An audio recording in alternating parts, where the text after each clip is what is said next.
Welcome back to the Pro Baseball Experience PBE Rewind Show Week 3 here in the minor leagues.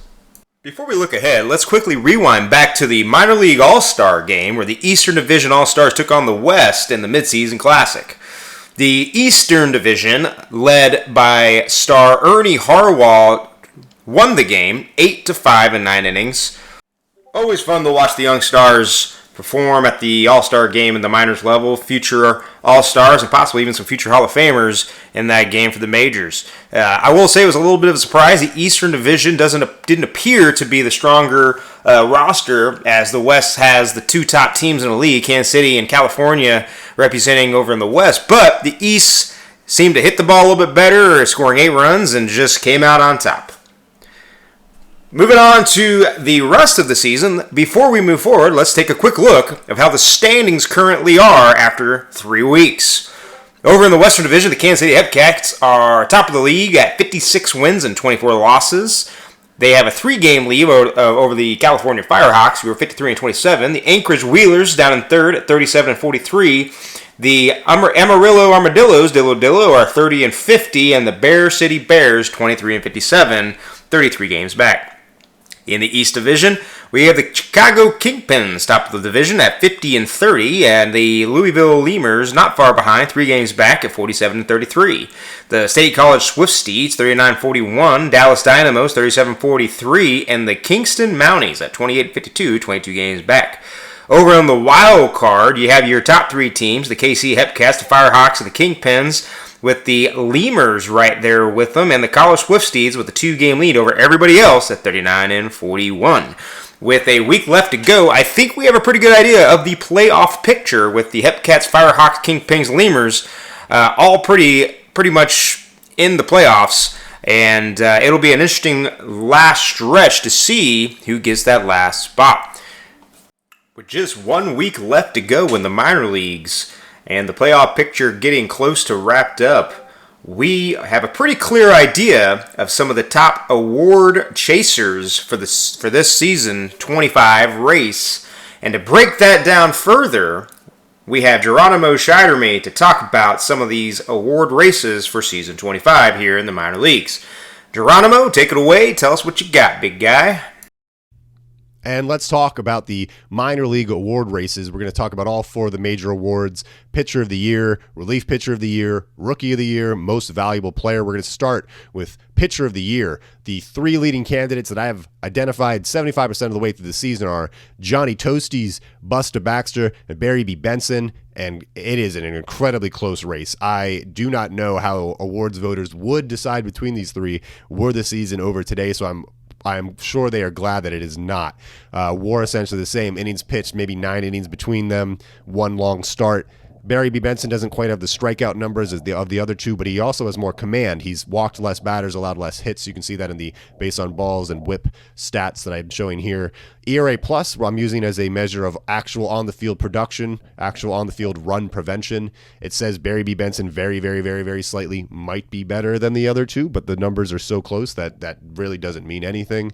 And to make it even more confusing, fielding independent pitching, the FIP stat I'm including here, as a measure of theoretical run prevention. If everyone had an equal defense and you had BABIP, no weird BABIP numbers, things of that nature, what you could expect for the pitcher's ERA, that says Johnny Toasties has been the best pitcher.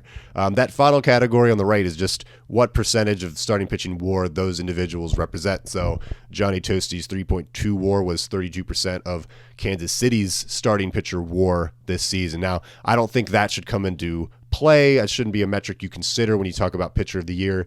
That's more of a measure of how valuable that player was to the team, which is not what this award is necessarily about. It's more of about outstanding performances, the most outstanding pitcher. So with that being said, all 3 of these guys could win this, and I'm sure all of the awards voters are hoping one of them manages to distinguish himself by the end of the season. Next, we're going to move on to Relief Pitcher of the Year. So all 3 of those candidates for Pitcher of the Year were starting pitchers. Let's go ahead and talk about relievers. We have Straight Gas Homie, Booze Gooser, Glenn Allen Mixon, and Boo Boo Chungus. Glenn Allen Mixon here, the only rookie on this list. He leads the league in saves, a perfect 25 for 25 on the season, and he has a lower whip than any qualified pitcher. So although he has not pitched enough innings to qualify for any of the stat leaderboards, I don't think any of these four actually have, although Booze Gooser does show up on some of them for some reason. I think personally that's a mistake with some of the programming and the index. That aside, so Glenn Allen Mixon has not done enough innings to qualify, but any pitcher who does not have a whip as low as Glenn Allen Mixon. Boo Boo Chungus essentially in the same boat. He's 17 for 17. He is second in saves in the league. He also has a lower whip than any qualified pitcher. If you look at ERA plus, he's been the most effective pitcher in terms of pure run prevention. His fielding and independent pitching, sort of middle of the list here, which suggests that although his actual on the field results are incredible, he might not have expected to have done so well. Maybe his defense is helping him out. Maybe he's a little bit lucky this season. Booze Gooser throwing 72 innings, so the most used relief pitcher on this list, which does speak highly of him, has only had 4 saves. He had 5 opportunities. He blew one this season for what that's worth. And he does show up on some of the leaderboards. For instance, he's second in strikeouts as a relief pitcher with only 72 innings, which is absolutely incredible. He's first in hits per 9. He's first in strikeout to walk ratio and also first in strikeouts per 9. I don't know that he can actually qualify for the stat leaderboards. I would be surprised if at the end of the season he does. That being said, at the moment, he's on those leaderboards right now.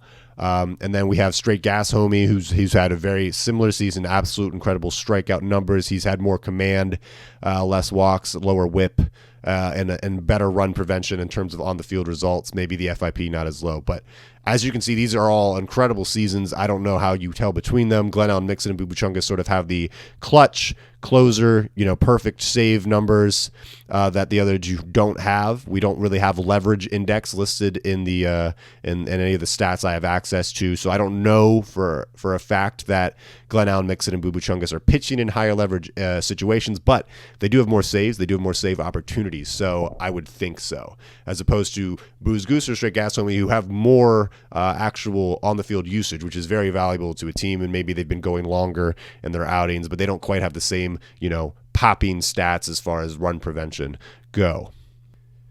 Now let's talk about Rookie of the Year.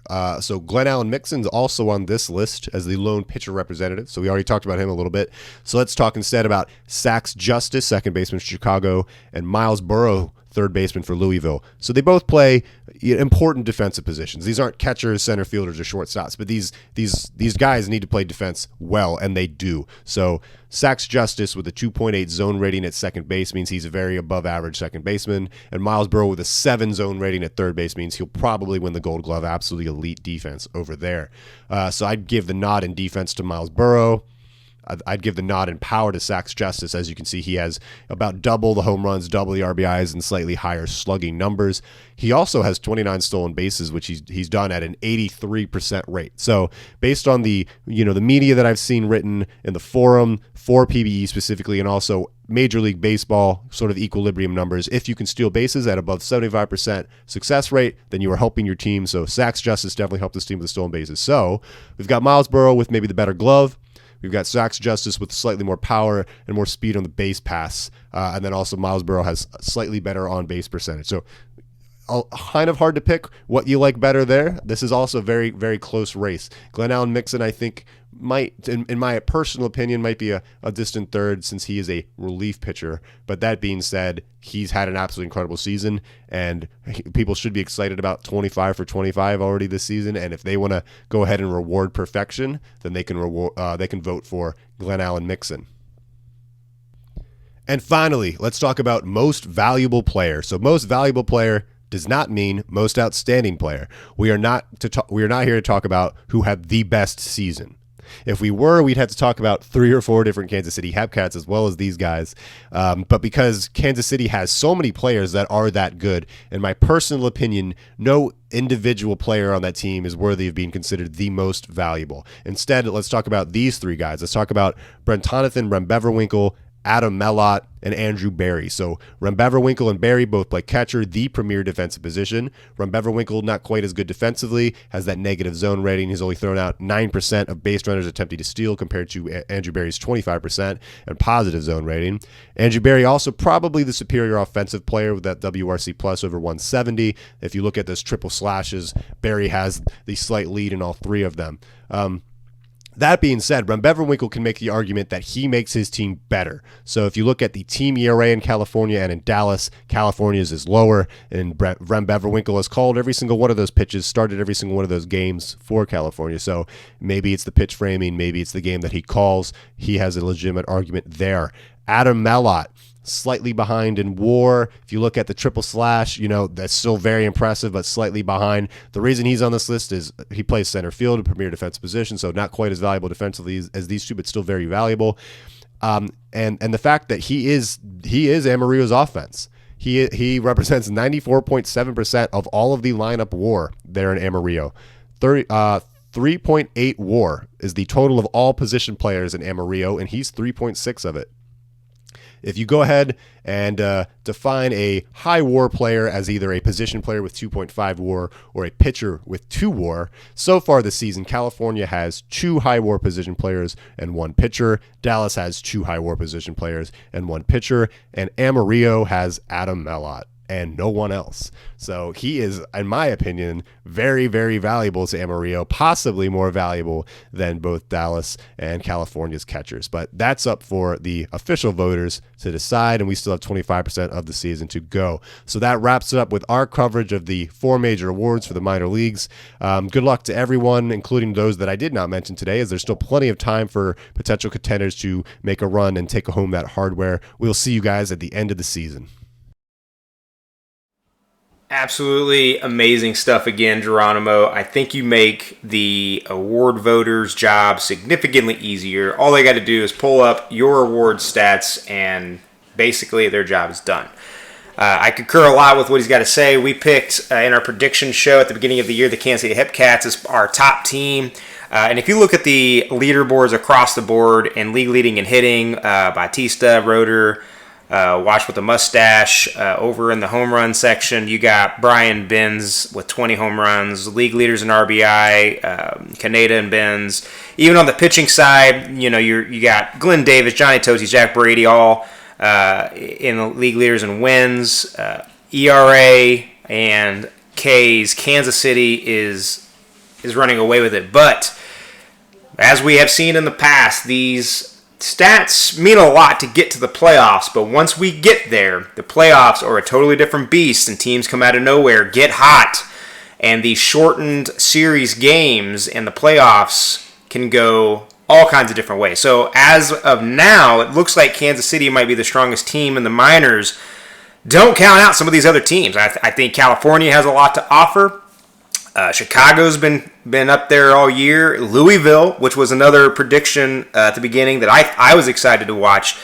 There is a ton left to see, and like I said, playoff time, anything can go. So good luck in the final week here down in the minor leagues for all the teams involved, and we will see you when we get to the playoffs. Well, that's been the Pro Baseball Experience Minor League Editions. Thanks again for joining us. Join us next week when we look at the majors as we break down the playoffs, take a look at some awards races, look back on our predictions and how we did, and we get ready for the season 25 playoffs. Thanks again. See you next week. And this has been Io Torrent with Geronimo Scheidemy with the PBE Rewind team. See you next time.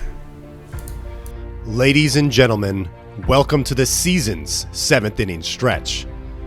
Here, near the end of the season-long marathon, the race becomes a sprint. Because there is not room on that mountaintop for all of you. In just 1 week's time, the first eliminations will be made and dreams will be ended. Up here, this close to the end, there is no room for mistakes. In fact, there's not even room for good. The playoffs will only accept the great. Are you ready?